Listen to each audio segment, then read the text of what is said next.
안녕하세요. 책한민국입니다. 소식주의자입니다. 이 책은 미즈노 남보쿠가 쓴 절제의 성공학을 새롭게 번역한 책입니다. 남보쿠는 10세 때부터 술을 먹기 시작하면서 싸움질이 심해 상처가 나지 않는 날이 거의 없었다고 합니다. 그러다가 18세 때에는 술값 때문에 죄를 짓고 옥살이를 했습니다. 추록하자마자 시중에 이름 있는 관상가에게 찾아가서 자신의 관상을 본 결과 칼을 맞아 죽을 검난의 상이어서 앞으로 1년밖에 살 수 없으니 그걸 피하려면 출가해서 스님이 되는 수밖에 없다고 했습니다. 하는 수 없이 절을 찾아간 남보쿠에게 그 절의 주지스님은 거절하는 뜻으로 1년 동안 보리와 콩만으로 식사를 계속하면 입문을 허락하겠다고 약속했습니다. 그래서 남보쿠는 온갖 굳은 일을 하면서 보리와 콩으로 1년을 보내고 주지스님을 찾아가기 전에 처음에 그 관상가를 찾아갔습니다. 그 관상가는 칼에 맞아 죽을 상이 없어졌는데 뭔가 큰 공덕을 세운 모양이다 라며 매우 놀라워했습니다. 그래서 남보쿠가 보리와 콩만 먹게 된 경위를 설명했더니 그것으로 음덕을 쌓게 되어 관상까지 바뀌었다며 축하해 주었습니다. 남보쿠는 스님이 되기보다는 관상가가 되기로 뜻을 세우고 험난한 여행의 길을 떠나게 됩니다. 남보쿠가 관상학에 뜻을 두게 된 것은 21세 때였습니다. 그때부터 사람의 전신의 상을 배우기 위해 3년간 이발소에서 일하며 두상과 면상을 공부했고 목욕탕에 때밀이를 하며 몸의 상을 공부했고 죽은 사람의 상을 확인하기 위해서 3년간 화장터 인부로 일하며 뼈와 골격을 공부했습니다. 남보쿠는 단식과 폭포수련 등의 어려운 고행을 시작합니다. 그 고행의 결과 사람의 운명은 식에 있다는 진리를 깨닫게 되었습니다. 남보쿠 자신의 관상은 보잘것없었습니다. 키는 작고 얼굴은 답답하고 비좁아 대범치 않으며 입은 작고 눈은 움푹 들어가 있고 인당은 좁고 눈썹은 엷었습니다. 코는 낮으며 광대뼈는 붉어지고 이빨은 짧고 가늘었습니다. 이것은 모두 본인이 기록한 것입니다.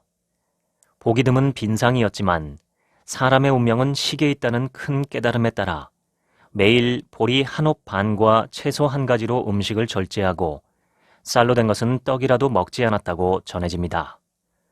그 결과 말년에는 가옥과 7채의 창고를 가진 부자가 되었습니다. 남보쿠는 1757년에 태어나 그 당시로는 비교적 장수에 속하는 78세를 일기로 세상을 떠났습니다.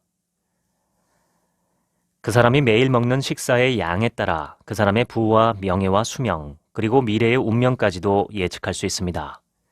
물론 힘든 육체노동을 하지 않는 사람들에게 해당되는 사항입니다. 육체노동에 종사하는 사람은 그 사람이 하는 노동의 내용에 따라 식사량의 정량이 정해져 있고 신체의 크기나 노동의 강약에 따라서도 식사량이 달라질 수 있습니다. 또한 나이가 젊거나 많음에 따라 조금씩 달라질 수도 있습니다. 그러나 전체적으로 그가 매일 섭취하는 식사량의 다소에 따라 운명의 길흉이 결정됩니다. 생명이 존재하는 곳에는 반드시 음식이 있고 먹을 것이 있는 곳에는 반드시 생명이 있습니다. 인간의 길흉은 모두 음식에 의해서 결정된다고 해도 과언이 아닙니다. 따라서 두려워해야 할 것도 음식이요, 신중해야 할 것도 음식입니다. 중국 고서에 복팔분이면 무의라는 말이 있습니다. 뱃속을 항상 8알만 채우면 의사가 필요 없다는 말입니다. 폭식과 대식을 경계하는 말이니 꼭 명심해야 합니다. 미식 또한 과식이나 폭식과 다름이 없습니다. 세 가지 모두 지나친 욕심에서 비롯되기 때문입니다. 항상 맛있는 음식만 골라 먹는 사람은 비록 관상이 길하다 해도 운세는 흉합니다. 미식하는 버릇을 고치지 않으면 부와 명예는 물론이거니와 집안 자체가 몰락하게 됩니다. 제철에 나오는 음식을 진중하게 기다리지 않고 그 계절 중에 가장 먼저 나오는 것을 기를 쓰고 먹는 사람들이 있습니다. 물론 제철 음식이 건강에 가장 좋습니다. 그러나 아직 성숙이 덜 된 것을 맨 처음 먹겠다고 식탐을 부리는 것은 지나친 욕심입니다. 무엇을 지나치게 좋아하는 그 마음을 삼가십시오. 곡식과 채소처럼 검소한 음식을 먹는 것을 조식이라 부릅니다. 항상 자기의 생활 수준보다 낮은 정도의 조식을 실천하는 데 힘쓰십시오. 하루 세 끼를 검소한 조식으로 소식하는 사람은 악상에다 빈상으로 태어났다 할지라도 부와 명예와 건강을 누리며 자손에게 그것들을 물려줄 수 있습니다. 그러나 육체 노동이 심한 사람은 여기에 해당되지 않습니다. 운동을 하는 사람도 예외가 됩니다. 생각과 달리 근육형과 비만형은 단명하는 경우가 많습니다. 장수하는 사람은 대부분 겉보기에 마르고 약해 보이는 사람들입니다. 식사 시간이 불규칙한 사람은 비록 지금 길상이라고 해도 운세는 흉한 법입니다.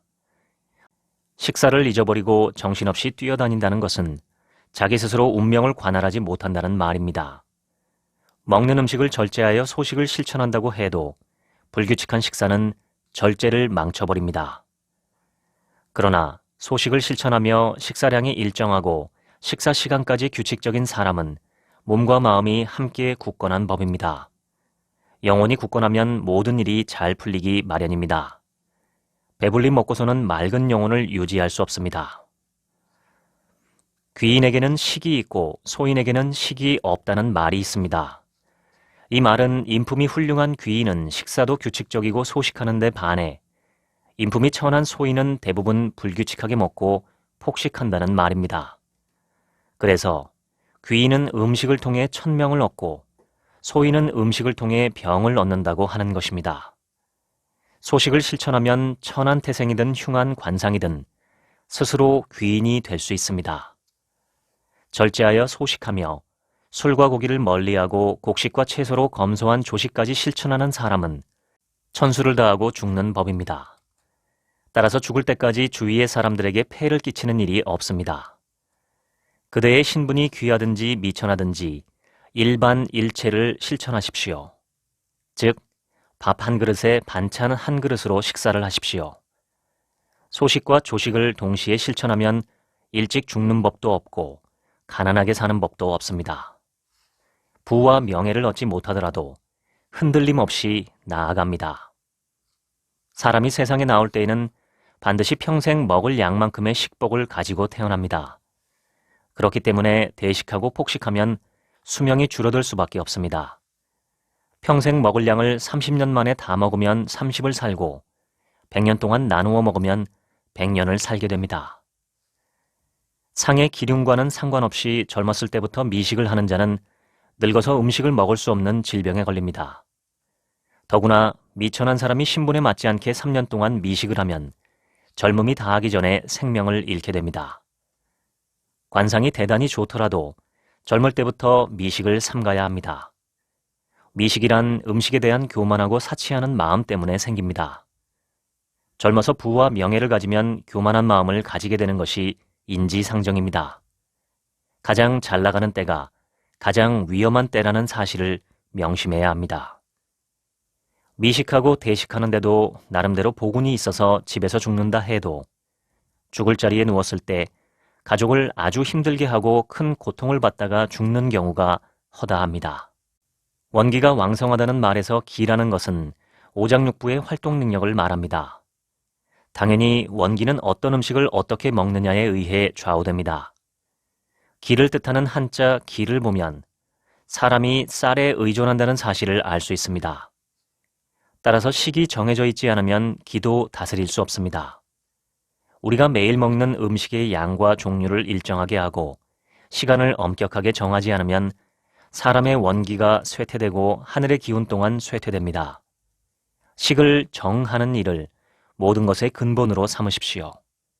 식이 정해지면 기도 스스로 침정되고 기가 침정되면 마음도 스스로 다스려집니다. 마음을 다스리는 자만이 천하를 얻을 수 있습니다. 음식을 먹는 일에 절제하는 사람은 사람을 다루는 일이나 돈을 모으는 일에 대해서도 신중하고 소홀히 대하는 법이 없습니다. 따라서 하늘이 그 사람에게 배당해준 복이 연장되므로 명도 자연히 연장되는 법입니다. 떠돌이 유민들은 언제라도 굶을 수 있다는 것을 알기 때문에 눈앞에 보이는 음식을 모두 먹어치웁니다. 이런 사람은 음식뿐만 아니라 자기의 재산과 생명까지 먹어치우는 인물입니다. 식탐을 조절하지 못하는 품성으로는 성공을 기대할 수 없습니다. 소식은 모든 부와 장수의 근본이라는 점을 명심하십시오. 음식을 두려워하십시오. 생명을 살리기도 하지만 모든 것을 빼앗아가는 두려운 존재라는 점을 한시라도 잊어서는 안 됩니다. 소식의 기준은 옛날부터 복팔분으로 정해놓았습니다. 뱃속을 8알만 채우는 것입니다. 다른 말로 하면 조금 더 먹고 싶을 때 젓가락을 놓는 것입니다. 나는 복팔분보다 복육분을 주장합니다만 이것은 현자의 경지라서 실천이 무척 어렵습니다. 우선 복팔분을 실천하십시오. 복팔분이란 단순히 조금 덜 먹는 일이 아니라 욕심을 내려놓는 일이기도 합니다. 복팔분 하듯이 모든 사람을 겸허히 대하고 모든 일에 조심한다면 부와 명예가 어찌 다른 곳으로 도망가겠습니까? 농사를 짓는 농부나 물건을 만드는 공인이나 훈련을 하는 군인 등 육체를 많이 움직이는 사람은 대식을 해도 무방합니다. 하고자 하는 일의 강약에 따라 먹는 음식의 많고 적음을 정해야 합니다. 그러나 비록 대식해야 하는 육체 노동자라 하더라도 남보다 음식을 절제하는 자는 얼마 안 가서 육체 노동에서 해방되고 입신 출세하게 됩니다. 육체 노동자는 일을 해서 많이 벌기도 하지만 매일 대식하기 때문에 하늘과 땅 모두에게 음식의 빚을 지고 있습니다. 그래서 평생 일하지 않으면 안 됩니다. 가난한 사람이 빌린 돈을 갚기 위해 매일매일 일하지 않으면 안 되는 것과 같은 이치입니다.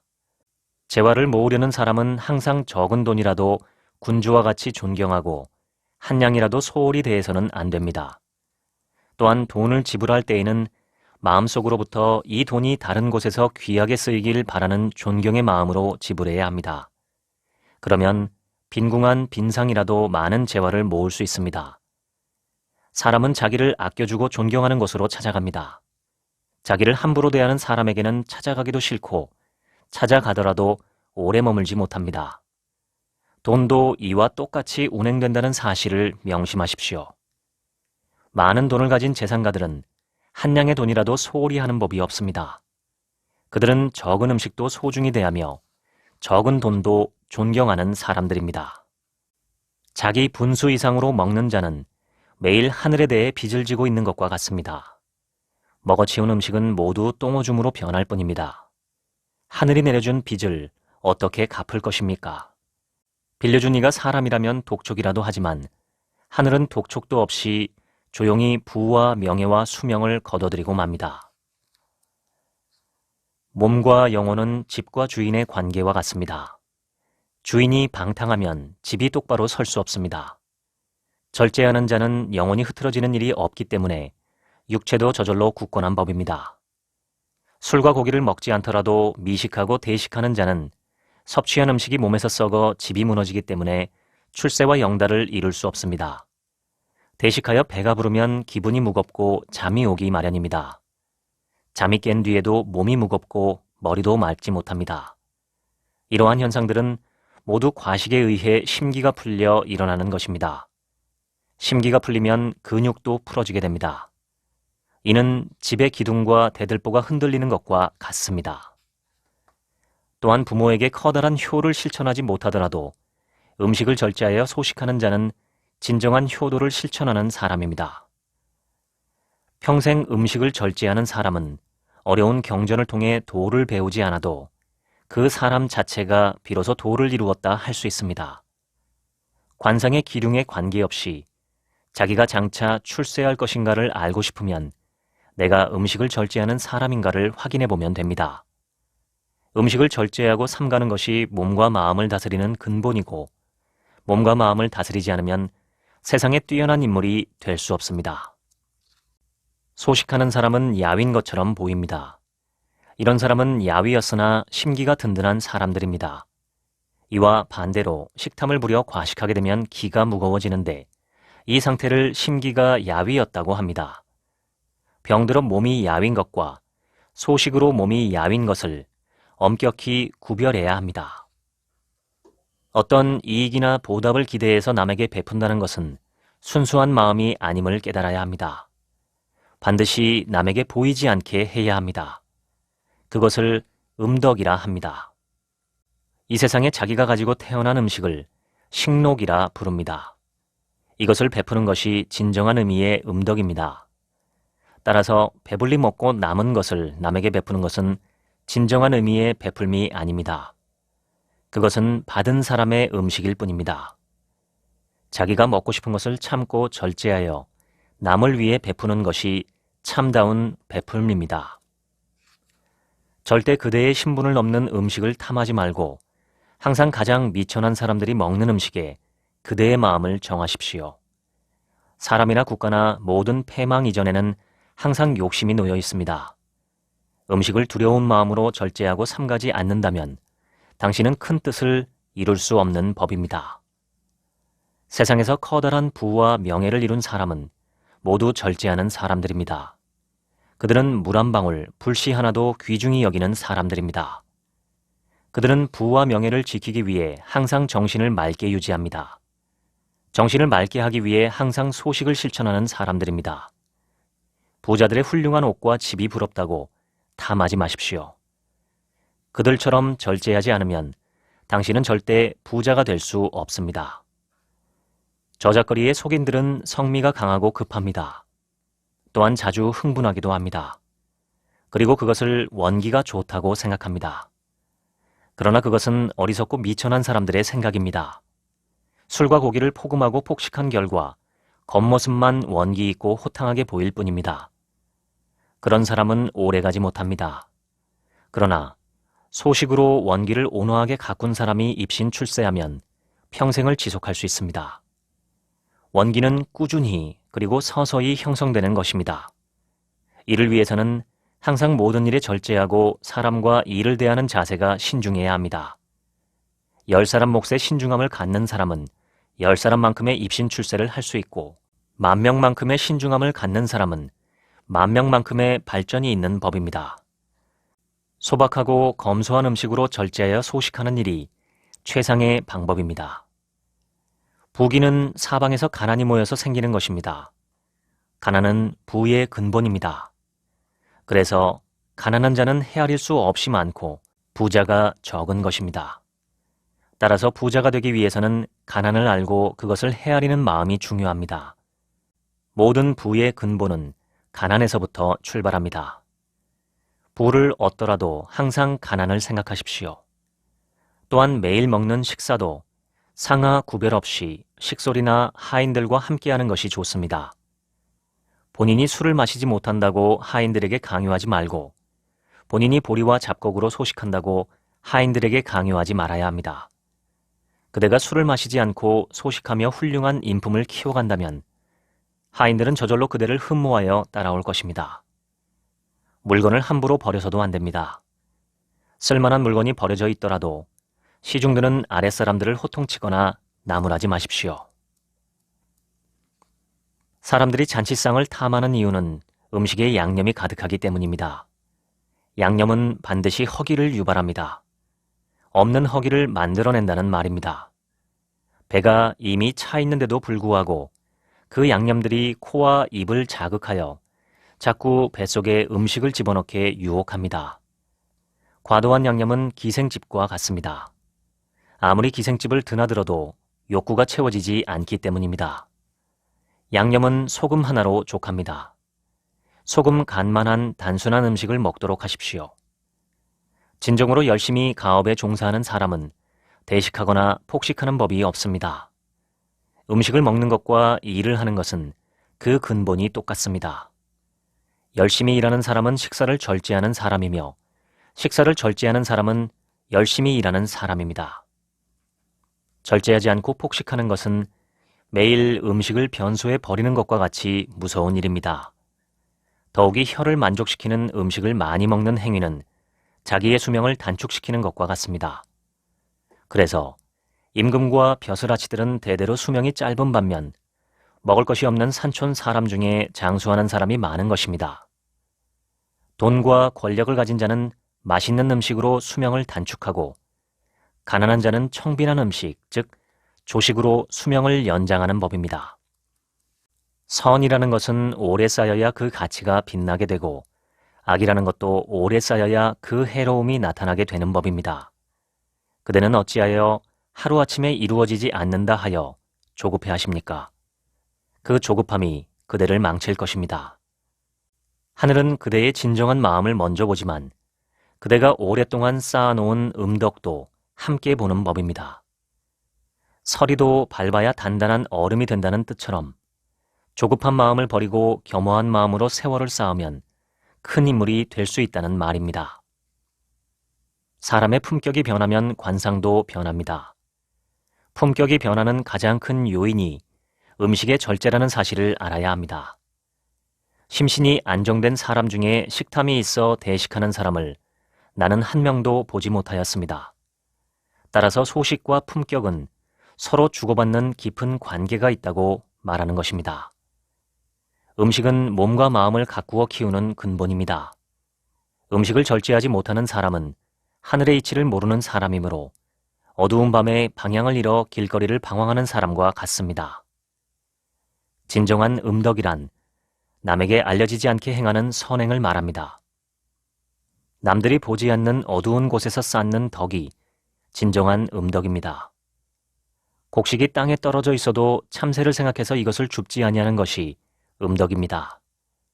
음식도 조금 더 먹고 싶을 때 젓가락을 놓는 것이 음덕입니다. 뱃속이 6알이나 8알이 차기 전에 더 이상 먹지 않는 것도 음덕입니다. 아무리 작은 일이라도 만물을 소홀히 취급하지 않으며 소중히 여기는 것이 진정한 의미의 음덕입니다. 생명이 있는 곳에는 음식이 있고 음식이 없으면 그 생명은 죽게 됩니다. 따라서 한 끼를 헛되이 대하는 자들은 하늘이 내려준 천수를 손상시키는 자들입니다. 미식하고 대식하고 폭식하는 자는 결국 자기의 수명을 갉아먹습니다. 손님으로 가면 밥상에 산의 진미가 나옵니다.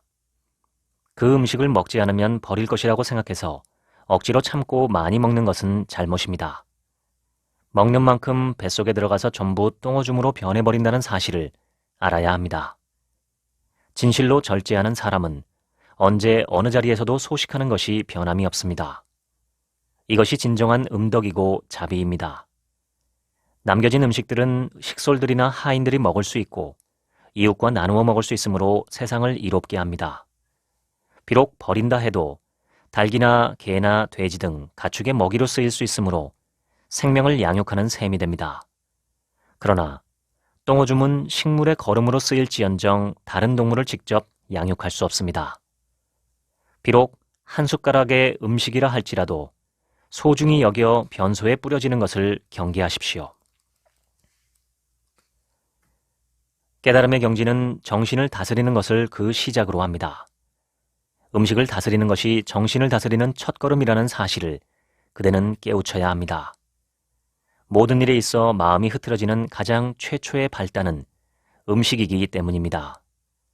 어떤 일이든 경지에 오르려면 흔들리지 않는 마음인 부동심을 가져야 한다고 말합니다. 때론 그것이 길고 지루한 인생으로 비칠 수도 있습니다. 그러나 모든 최고의 경지는 그처럼 느리고 지루한 작은 습관에서 시작한다는 사실을 깨우쳐야 합니다. 음식을 절제하고 소식을 하게 되면 마음이 가라앉고 부동심의 경지에 들어갑니다. 부동심의 경지에 들어가면 깨달음을 얻기가 쉽고 큰 경지에 오를 수 있습니다. 옷이나 집도 자기 신분에 맞아야 길한 법입니다. 세상에서 가장 힘든 것이 마음고생입니다. 입는 옷이나 사는 집이 자기 신분보다 화려한 사람은 겉을 꾸미는 사람입니다. 겉을 꾸미는 사람은 남들이 나를 어떻게 봐줄까 항상 고민하는 사람입니다. 이런 사람에게는 마음고생이 항상 끊임없이 생기는 법입니다. 이와 반대로 옷차림이나 집이 자신의 신분에 비해 소박하고 검소한 사람은 항상 내면이 차고 넘쳐서 근심 걱정이 없는 삶을 살게 됩니다.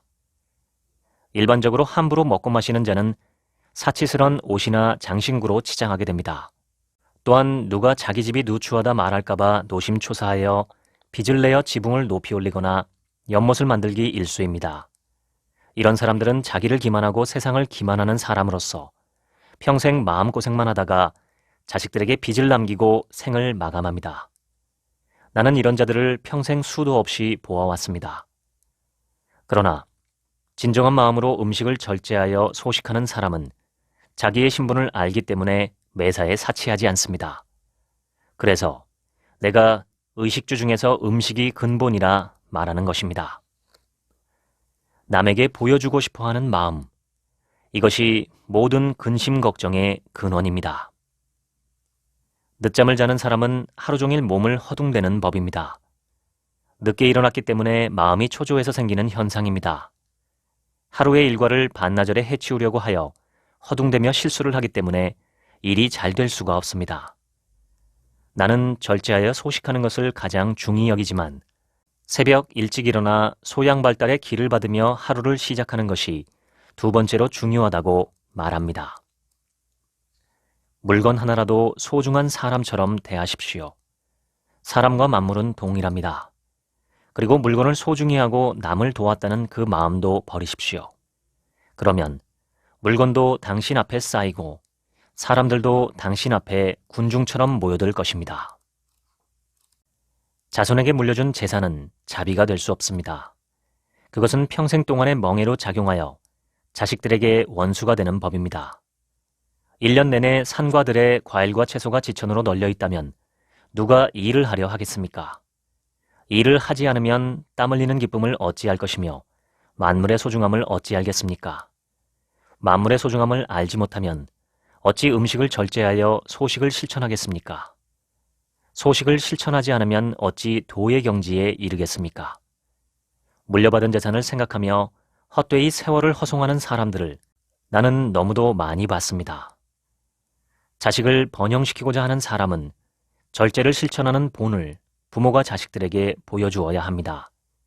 절제함의 근본인 소식을 실천하는 본을 보여주어야 합니다. 보이지 않는 곳에서 선을 행하는 음덕을 보여주어야 합니다. 그러한 가풍을 물려주는 것이 더욱 중요합니다. 재산을 물려주는 일에 앞서 절제의 가풍을 물려주기를 힘쓰십시오. 천하에 귀중한 것이 있으니 생명입니다. 생명을 지속시키는 것은 돈이 아니라 음식입니다. 왜냐하면 우리들은 하루도 먹지 않고 살아갈 수가 없기 때문입니다. 인간은 어리석은 존재입니다. 죽을 때가 되어서야 후회하는 존재입니다.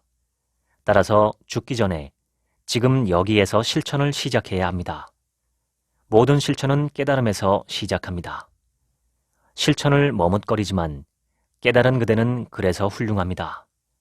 장수의 초입에 들어선 셈입니다. 지금까지 소식주의자 읽어드렸습니다. 지금부터는 제 얘기입니다. 제가 꼽은 이 책의 키워드는 절제입니다. 특히 음식의 절제를 강조해서 소식을 강조한 책이죠. 제가 좋아하는 북튜버 책추남님이 있는데요. 그분과 만나서 절제에 성공하게 대해서 이야기하다가 이 책의 주제가 절제다 이렇게 얘기를 했을 때 책추남님은 이 책의 근본은 절제가 아니라 사랑이다. 만물에 대한 사랑에서 절제가 나오는 것이다. 이렇게 해석을 하신 적이 있는데 저는 그 해석이 참 멋지다고 생각합니다. 절제의 반대말은 뭘까요? 탐욕입니다. 욕심이라고도 할 수 있겠죠. 탐욕 또는 욕심과 욕구는 무엇이 다를까요? 욕구는 자연스럽고 정당한 것입니다.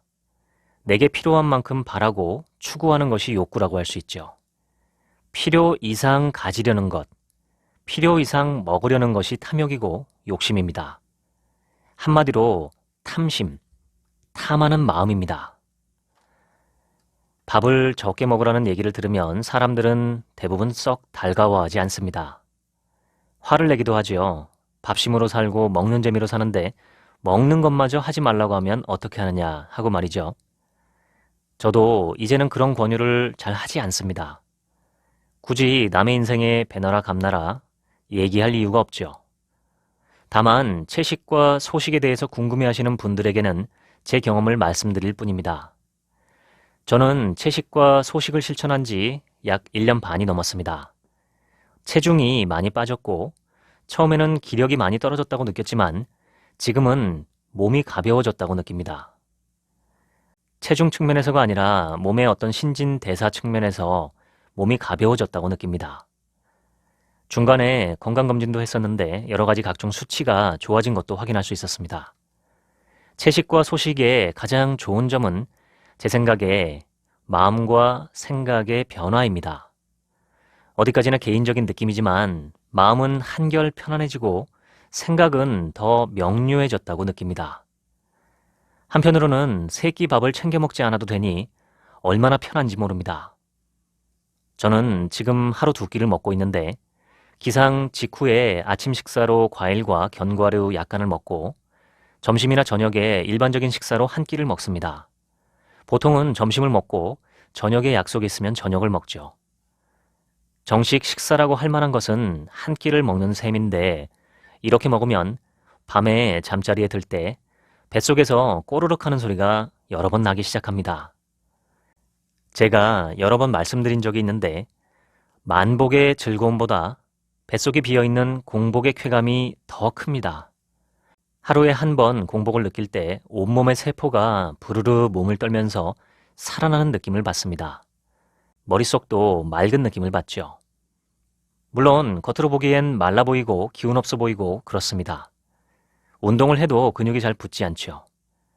그런데도 저는 1년 반의 소식과 채식 실험이 상당히 만족스럽습니다. 소식과 절제. 저는 계속 해보려고 합니다. 지금까지 책 한민국 생각이었습니다. 감사합니다.